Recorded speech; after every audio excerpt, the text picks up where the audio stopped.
नमस्कार, स्पॉटलाइट में आप सभी का स्वागत है। मैं हूं कपिल मिश्रा और स्पॉटलाइट में आज बात होगी संघ लगाएगा नैया पार। जी हां, उत्तर प्रदेश में लोकसभा चुनाव में हार के बाद अब भाजपा को राष्ट्रीय स्वयंसेवक संघ का सहारा है। ऐसा कहा जा रहा है कि लोकसभा चुनाव के वक्त संघ पूरी ताकत से एक्टिव नहीं हुई थी, जिसके कारण राम मंदिर निर्माण जैसे अनेक मुद्दे होते हुए भी यूपी में भाजपा को करारी शिकस्त का सामना करना पड़ा।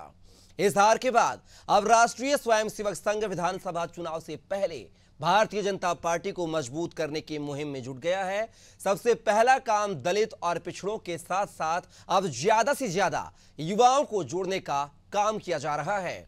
युवाओं को जोड़ने के लिए राष्ट्रीय स्वयंसेवक संघ ने रोजगार पर फोकस भी किया है। संघ का मानना है कि नीट जैसी परीक्षाओं में धांधली और बेरोजगारी बड़े मुद्दे हैं, जिनके चलते युवाओं के बीच आक्रोश है। युवाओं के इस आक्रोश को कम करने के लिए संघ ने रोजगार पर फोकस भी किया है। इस सिलसिले में एक तरफ तो 1 जुलाई को उत्पाद जैसे कार्यक्रमों को बढ़ावा दिया जाएगा और दूसरी तरफ स्वदेशी को बढ़ावा देते हुए रोजगार के अवसर पैदा किए जाएंगे। इस मुहिम को आगे बढ़ाने के लिए संघ से जुड़े कुछ उद्योगपतियों को भी साथ लाने की योजना है, जिनसे रोजगार सृजन पर चर्चा की जाएगी। इसके लिए संघ की राष्ट्रीय परिषद की बैठक भी जारी है, जो 3 दिन तक चलेगी। तो दूसरी तरफ कॉलेज और विश्वविद्यालयों में भी राष्ट्रीय स्वयंसेवक संघ अपनी पकड़ मजबूत करेगा। छात्रों के लिए अलग से शाखा शुरू की जाएगी, नए प्रचारकों को ट्रेनिंग दी जाएगी। वर्ष 2027 के विधानसभा चुनाव से पहले संघ का यह अभियान क्या उत्तर प्रदेश में भाजपा को खोई हुई ताकत वापस दिलाने में मदद करेगा या नहीं, आज इसी पे बात करेंगे। लेकिन पहले आपको सुनवाते हैं कुछ प्रतिक्रियाएं। आरएसएस कभी भी सामाजिक मुद्दों पर, जनता से जुड़े मुद्दों पर बात नहीं करता। बेरोजगारी चरम पर है। 19 से ज्यादा पेपर लीक उत्तर प्रदेश में हो गए और 70 नेशनल टेस्टिंग एजेंसी के पेपर लीक हो गए। कभी आरएसएस के मुंह से सुना आपने? इस देश के युवाओं के प्रति कोई चिंता नहीं, महंगाई पर बात नहीं करता, दलितों पिछड़ों पर अत्याचार होता बात नहीं करता, किसानों पर अत्याचार होता बात नहीं करता, कर्मचारियों की जो समस्याएं हैं ओल्ड पेंशन स्कीम पर बात नहीं करता, सिर्फ धार्मिक ध्रुवीकरण करता है। इसलिए उनका कोई महत्व नहीं है। जनता ने उनको नकार दिया है और 2027 में भी अब कुछ नहीं कर पाएंगे। इंडिया गठबंधन 300 से ज्यादा सीटें पाकर सरकार बनाएगा। आरएसएस का अस्तित्व और प्रभाव दोनों समाप्त। देखिए, अब आरएसएस को भी दिखने लगा है कि जो सरकार है भाजपा की, वो कार्य नहीं कर पा रही और ना ही आगे कर पाएगी। तो उनको लग रहा है कि अब सरकार तो रोजगार दे नहीं पा रही, तो हम ही सृजन करते हैं रोजगार का, और रोजगार मिलती है युवाओं को, मिले रोजगार युवा को, बहुत अच्छी बात है। हम तो यही चाहते हैं और इसीलिए हम जो है लगातार जनता के बीच में रह के जनता के मुद्दों को उठा रहे थे। पर जनता को और जो युवा हैं उनको भी ये दिखेगा कि ये सरकार कितनी नालायक है, कि अब आरएसएस को जो है रोजगार सृजन करना पड़ेगा, क्योंकि ये सरकार रोजगार सृजन नहीं कर सकती है। तो करे आरएसएस रोजगार सृजन और जनता को मिले रोजगार। पर जनता वोट नहीं करने जा रही है भारतीय जनता पार्टी को दोबारा, क्योंकि जनता ने देख लिया है कि अब आप आरएसएस भी मान रहा है कि आपसे रोजगार का सृजन नहीं हो सकता है, तो फिर जनता ऐसी सरकार को क्यों चुनेगी।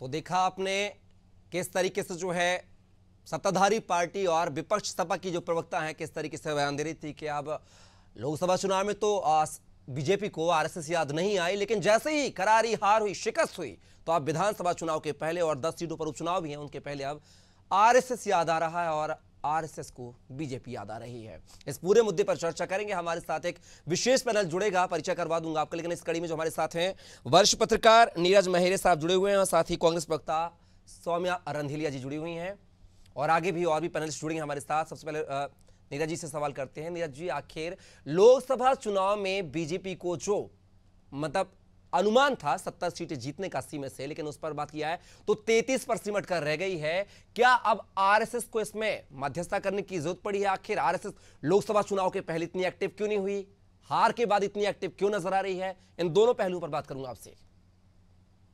देखिए कपिल जी, सबसे पहली चीज मैं आपको बता दूं कि आरएसएस और भाजपा मतलब भाजपा की रीढ़ की हड्डी माना जाता है आरएसएस को। जी निश्चित रूप से आरएसएस भारतीय जनता पार्टी के लिए मैदान में नहीं आई है, आरएसएस अपने वजूद को बचाने के लिए भी आई है, क्योंकि आरएसएस ये बात जानती है कि अगर भारतीय जनता पार्टी सत्ता में नहीं होगी तो हम भी कहीं नहीं रहेंगे। तो जी निश्चित रूप से जो भारतीय जनता पार्टी आरएसएस अब मंथन कर रही है, आरएसएस जो मंथन कर रही है, वो सिर्फ उनका मंथन का उद्देश्य ये है गांव पंचायत स्तर तक शाखा लगे, गांव के दलित पिछड़ी बस्तियों में जो हम लोग नहीं गए, जिससे लोग वोट नहीं दिए हमको, उनसे दोबारा से जुड़ाव हो और हम जनता की कनेक्टिविटी में आए। जिस तरह 2019 के लोकसभा चुनाव में संघ की भूमिका जो रही, वो इस बार निश्चित रूप से संघ उतने सक्रिय नहीं रहा, जिसका खामियाजा उत्तर प्रदेश ही नहीं पूरे देश में भारतीय जनता पार्टी को भुगतना पड़ा। तो निश्चित रूप से संघ, अब मैंने जो पहले कहा वो एक बार कपिल जी फिर कहूंगा कि अपने वजूद को भी बचाने में जुट गया है संघ। जी कपिल जी। और नीरज जी, जैसा कि आपने कहा है कि अब संघ जो है अपने वजूद को बचाने के लिए जुड़ा है, ना कि बीजेपी के लिए, क्योंकि बीजेपी नहीं रहेगी तो संघ का क्या होगा फिर। तो क्या माना जाए कि लोकसभा चुनाव में जो अप्रत्याशित परिणाम बीजेपी के पक्ष में आए थे, क्या उनकी पुनरावृत्ति ना हो और आरएसएस इसलिए आई है, तो क्या इसमें आरएसएस जो है और बीजेपी क्या सफल हो पाएगी? क्या जो आगामी विधानसभा चुनाव है और उपचुनाव होने वाले हैं 10 सीटों पर, इस पर क्या बीजेपी को बहुमत का आंकड़ा या बहुमत जो मतलब उनकी जो सोच है उस पर वो कामयाब होगी क्या? देखिए कपिल जी, सबसे बड़ी चीज यह है कि भारतीय जनता पार्टी को जनता, आम आदमी की बात, मन की बात सुननी पड़ेगी, अपने मन की बात नहीं चलेगी अब। और आपको जनता के मुद्दों पर बात करनी पड़ेगी। मंदिर मस्जिद, हिंदू मुसलमान, मंगलसूत्र, ये जनता नहीं सुनना चाहती। जनता जानना चाहती है कि हमारे देश के में 10 साल आप सत्ता में रहे, आपने कौन सी योजनाएं चलाई, और अगर आप सत्ता में आए तो आप कौन सी हमारे फायदे के लिए योजनाएं चलाएंगे। तो निश्चित रूप से जनता बिजली, पानी, महंगाई, बेरोजगारी, सड़क, इन मुद्दों पर चर्चा करना चाहती है। जिस तरह पिछले लोकसभा चुनाव में आपने भी देखा होगा, भारतीय जनता पार्टी ने, मुझे तो नहीं लगता किसी भी जनसभा में अपने मैनिफेस्टो को पढ़ा हो या बताया हो कि इस साल हम ये योजनाएं अब तक हमने लाई हैं और अब हम ये चीजें लाना चाहते हैं। तो बात जो चुनाव में अगर भारतीय जनता पार्टी अपने वजूद को बचाना चाहती है तो निश्चित रूप से उनको बात करनी होगी, घर घर जल की बात करनी पड़ेगी, घर घर बिजली की बात करनी पड़ेगी, आयुष्मान कार्ड की बात करनी पड़ेगी, प्रधानमंत्री आवास की बात करनी पड़ेगी, शौचालय की। लेकिन इन मुद्दों से अगर भारतीय जनता पार्टी हटती है तो निश्चित रूप से जो उनकी सोच है या जो वो करना चाह रहे हैं उस मकसद में कामयाबी नहीं मिलेगी। जी कपिल जी। चलिए, मैं आप पर दोबारा आऊंगा। हमारे साथ जो है प्रवक्ता जुड़ गए हैं, बीजेपी प्रवक्ता केसी जैन साहब जुड़ गए हैं और कांग्रेस प्रवक्ता सौम्या रंधीलिया जुड़ गए हैं। दोनों मेहमानों का बहुत बहुत स्वागत है। केसी जैन साहब, आप पे आना चाहूंगा। आखिर बीजेपी की जो देश की सबसे बड़ी पार्टी थी, सबसे बड़े अपने आपको कहती थी कि विश्व की, देश की भी नहीं विश्व की बात करूंगा, विश्व की सबसे बड़ी पार्टी को आज आरएसएस का सहारा लेना पड़ रहा है जीत के लिए। आखिर इतनी दयनीय स्थिति क्यों हो गई जैन साहब? नहीं, देखिए कपिल जी, पहली बात तो यह है कि जहाँ तक राष्ट्रीय स्वयंसेवक संघ है, वो एक तरीके से भारतीय जनता पार्टी की एक ऐसी संस्था के रूप में है जो राष्ट्र के लिए समर्पित होकर के लगातार काम कर रहा है। तो संघ उस पार्टी को महत्व देता है, उस पार्टी के साथ खड़ा दिखाई देता है जो भारतीयता और साथ ही साथ राष्ट्रवाद के साथ साथ देश को सिरमौर ले जाने के लिए संकल्प।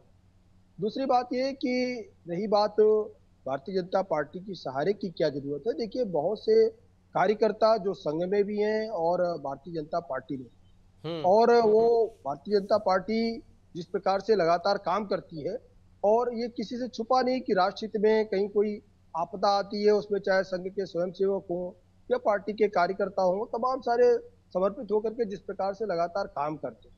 और रही बात चुनाव को लेकर के, तो आप देखिए क्या मध्य प्रदेश में संघ नहीं है क्या? क्या मध्य प्रदेश में संघ, अगर संघ नाराज था तो क्या मध्य प्रदेश में नहीं नाराज था क्या? वहां पे सारी की सारी सीटें लेकर के हम आते हैं, शून्य पे आउट हो जाती है कांग्रेस, जितने विपक्षी दल है सारे की सारे। ऐसा कौन सा प्रदेश है जहां पर सारी की सारी सीटें लेकर के कांग्रेस आई हो? ऐसा कोई प्रदेश नहीं। लेकिन भारतीय जनता पार्टी, एनडीए गठबंधन सारी की सारी सीटें। तो केसी जैन साहब, आपको लगता है कि 2000, आप देखिए दिल्ली में 7 की 7 सीटें लेकर के हम आए कपिल जी, आप देखिए मध्य प्रदेश में सारी की सारी सीटें जीत गए। अरे साहब, देश में तो ले आए, उत्तर प्रदेश में क्यों लेके नहीं आए? कहानी तो वही है ना, सबसे बड़े राज्य जहां से दिल्ली का दरवाजा खुलता है वहां तो आप पीछे रह गए ना जैन साहब। नहीं, पीछे नहीं है कपिल जी, कुछ चुनावों में थोड़ा आगे थोड़ा पीछे कुछ चुनाव में हो जाता है। केसी जैन साहब, क्या आप मानते हैं कि पीडीएफ फॉर्मूला जिस पर बीजेपी ने काम नहीं किया, अखिलेश यादव ने काम किया है, उस फॉर्मूले पे अब आरएसएस को काम करने आना पड़ रहा है, अल्पसंख्यक को छोड़कर? दलित और पिछड़ा की बात कर रहे हैं आरएसएस के, हम इस मुद्दे को फोकस करेंगे, रोजगारों को फोकस करेंगे, युवाओं को फोकस करेंगे। आखिर इस फोकस में अल्पसंख्यक नजर नहीं आ रहा है इस पे, आखिर उसकी क्या कुछ वजह है? जैन साहब, कम शब्दों में चाहूंगा, फिर कांग्रेस प्रवक्ता का रुख करूंगा। हाँ बिल्कुल, देखिए कपिल जी, हर एक चुनाव के मुद्दे अलग और उन मुद्दों पे हर एक पार्टी चुनाव लड़ती। आप देखिए इस चुनाव में भी जहां जहां राज्य के चुनाव थे, साथ ही साथ विधानसभा के चुनाव थे, 3 राज्यों में हमने अपनी सरकारें बनाई और जहां पर कांग्रेस 99 पे सिमट के रह जाती है, भारतीय जनता पार्टी अपने दम पर 240 सीटें लेकर के आती, यानी कि आधे के बराबर भी कोई पार्टी नहीं पहुंची पूरे देश में भारतीय जनता पार्टी से जो आधी सीटें लेकर के आ पाया हो। उसके बाद में भी मनगढ़ंत बातें हो रही है। तीसरी बार मोदी जी प्रधानमंत्री बने, यानी जनता हमारे साथ है, जिसको ये कहते थे हम रोक करके दिखाएंगे, तीसरी बार प्रधानमंत्री नहीं बनने देंगे। माननीय प्रधानमंत्री जी तीसरी बार मोदी जी प्रधानमंत्री बने तो जनता हमारे साथ है। रही बात सीटों की, अरे साहब गठबंधन से बन गए ना, फुल फ्लैश कहां बने आप? गठबंधन से बने ना, एनडीए गठबंधन से, फुल फ्लैश कहां जनता ने जनादेश दिया है साहब? कैसी बातें कर रहे हैं आप? कपिल जी गठबंधन किया किस लिए गया था? अगर एनडीए गठबंधन किस लिए का था और कांग्रेस जो एनडीए गठबंधन था किस लिए था? ये जो ढोल बजा रहे पूरा कि हम इतनी सीटें ले आए, इतनी सीटें ले आए, तो ये क्या बिना गठबंधन के बात कर रहे हैं क्या? ये क्यों नहीं कहते हम क्यों 99 सीटें लेकर के आए? नहीं कहते हैं ना। तो हमारी सरकार बनी है और ये प्री पोल अलायंस था, ऐसा नहीं था कि चुनाव होने के बाद हमने कहीं पे गठबंधन किया। तो जनता के सामने हम जो चीज लेकर के आए थे, गठबंधन इसीलिए था कि भाई जिस तरीके से इंडी गठबंधन अपनी बातें कह रहा था, एनडीए गठबंधन अपनी बात कर रहा था। चलिए बात और एक चीज है कपिल जी एक चीज और 60 कम शब्दों सर, और भी पैनलिस्ट इसके पहले भी जब हम फुल फ्लैश गवर्नमेंट में थे, पूर्ण बहुमत से भारतीय जनता पार्टी की सीटें पर्याप्त थी, उसके बाद में भी हमने अपने घटक दलों के लोगों को मंत्री बनाया नहीं बनाया, मंत्रालय में रखा नहीं रखा। तो इस गठबंधन का मतलब क्या है? अगर हम लोग साथ में नहीं है, साथ में सरकार नहीं बना रहे, चलिए के लोगों को समझ गया, मैं समझ गया। सौम्या जी का रुख करूंगा। सौम्या जी, यहां पर एक बड़ा इशारा किया है जैन साहब ने कि गठबंधन की सरकार है, सभी पार्टियों को तालमेल किया गया है, मंत्रालय दिए गए हैं, और आपने जो है गठबंधन इंडिया अलायंस बनाया, लेकिन विपक्ष के नेता जो है राहुल गांधी बने, कहीं कहीं आप पर सीधा कटाक्ष किया उन्होंने। सबसे पहले तो आप सभी को मेरा नमस्कार। कपिल जी, आप एक अहंकार टूटता देखेंगे अभी। जो प्रधानमंत्री मोदी जी के नाम पे पूरा चुनाव लड़ गए, पिछले 10 साल से 15-14 साल से एक ही चेहरा घूम रहा है पूरे देश में, किसी को होर्डिंग तक में नहीं आने देते ये।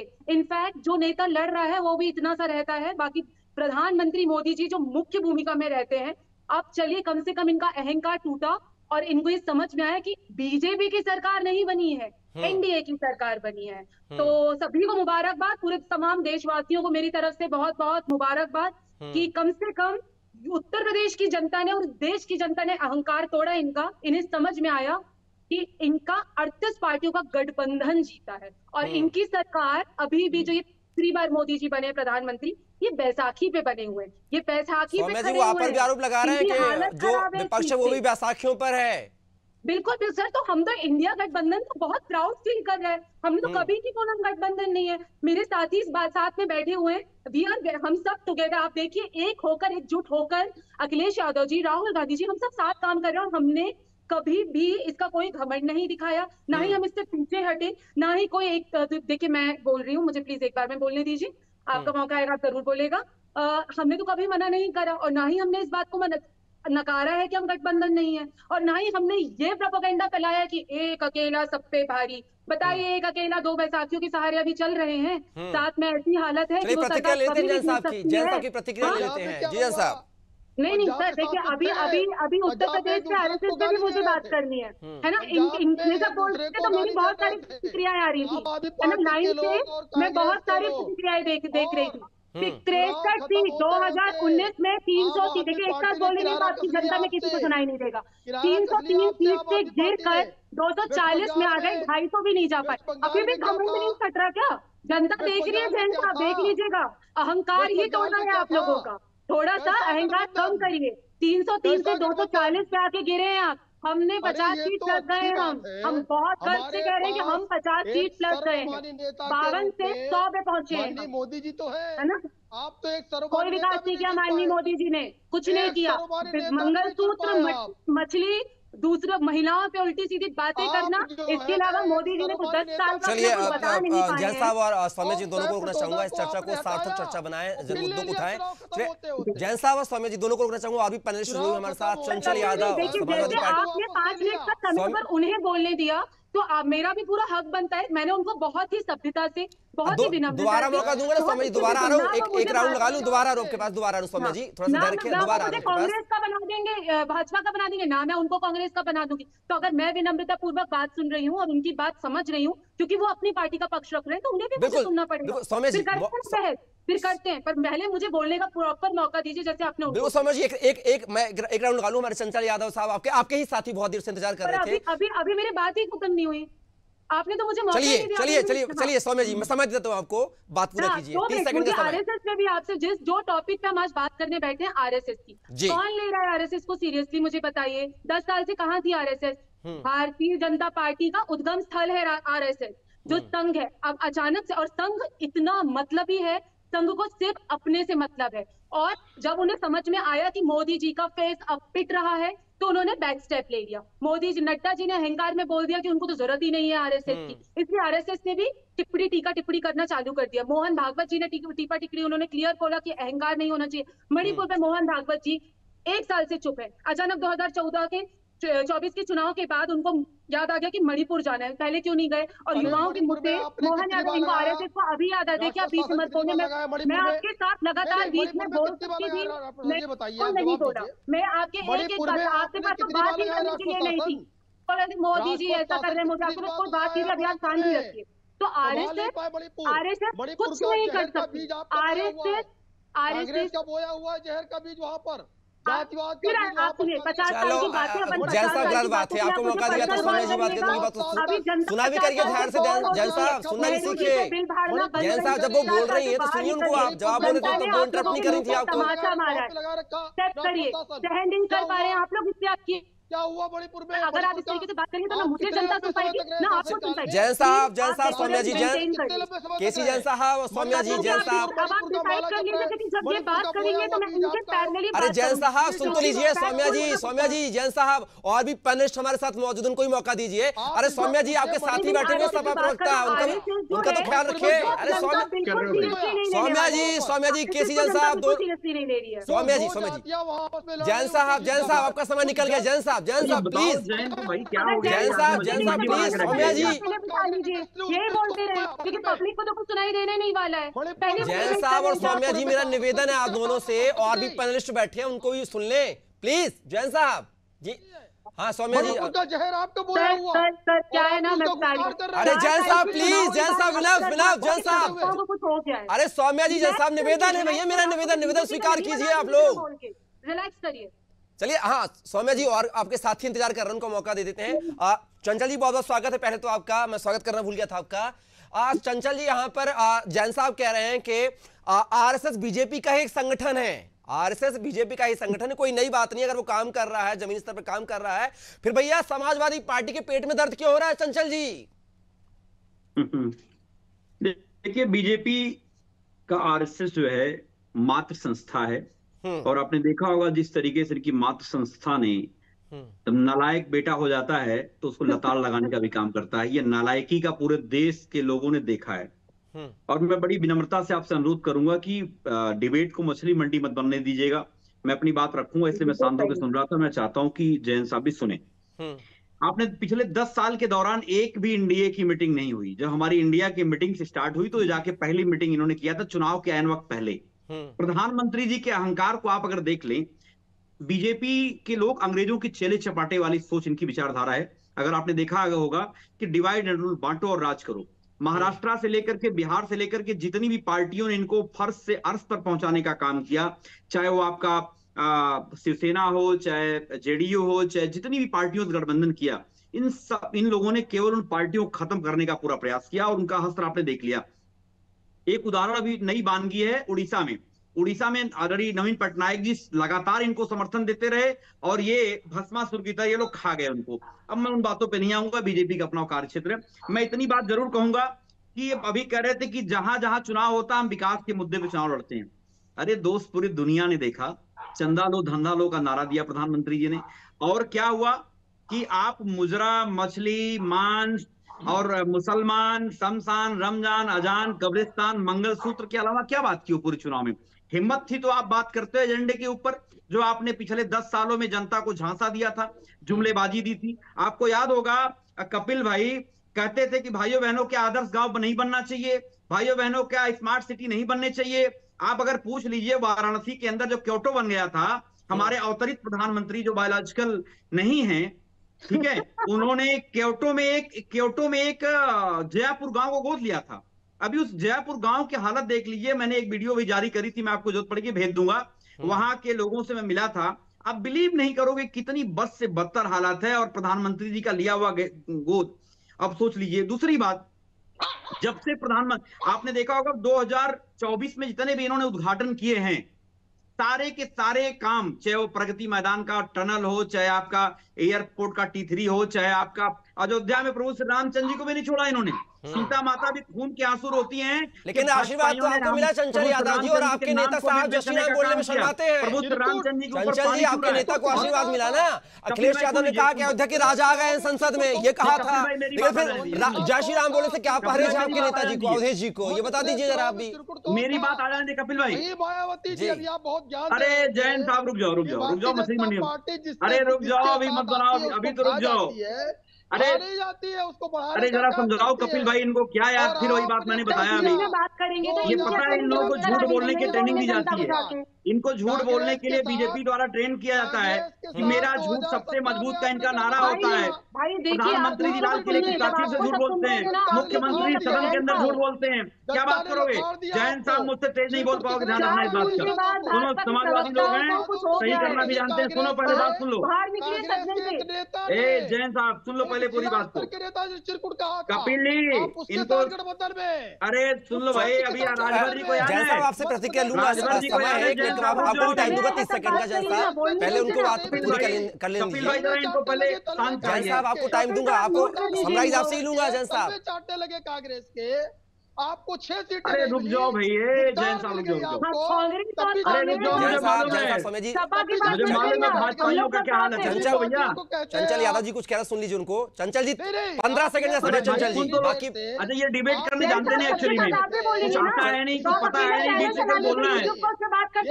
अरे भाई चलिए सुनिए, मैं तीनों मेहमानों को रुकना चाहूंगा। इस डिबेट को आप भी नहीं चाहते हैं कि सार्थक बना जाए, इसलिए बात को पूरा ना हो, लेकिन एक दूसरे पर वार पलटवार शुरू हो जाते हैं। इस चर्चा का हिस्सा बनने के लिए आप तीनों मेहमान हमारे साथ जुड़े, केसी जैन साहब, चंचल यादव जी, सौम्या जी और साथ ही हमारे वशपत नीरज जी। आप चारों मेहमानों का बहुत बहुत धन्यवाद इस चर्चा का हिस्सा बनने के लिए। लेकिन देखना होगा कि 2027 के विधानसभा चुनाव में उत्तर प्रदेश की सियासत कैसी होगी। हाल ही में अभी जो 10 सीटों पर उपचुनाव होना है, इससे भी कहीं ना कहीं 2027 का जो है सेमीफाइनल तय हो जाएगा कि 2027 में क्या कुछ प्रदेश में सियासी बिसात पिछने वाली है। फिलहाल के लिए स्पॉटलाइट में बस इतना ही। आप बने रहिए अनादि टीवी के साथ। नमस्कार।